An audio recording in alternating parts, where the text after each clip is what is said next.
The easiest way to send any audio file on Instagram. First, open the Google Drive app on your phone. Make sure to log into your account. At the bottom right corner, tap the plus icon. Here, select Upload File. Then tap on Browse. Find and select the audio file you want to send. After selecting, at the top, right-click on Open.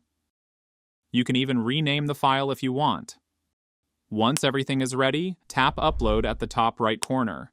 You'll see your audio file appear at the top. Tap the three dots next to the file. Here, select the Copy Link option.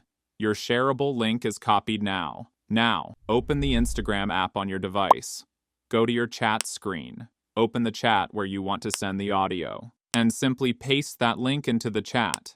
After that, click on the send arrow. When the other person taps the link, the audio should open, if it doesn't open directly inside Instagram. Here's what they need to do. In the top right corner, tap the three dots. Then choose Open in the external browser. Now the audio will play perfectly, and that's it.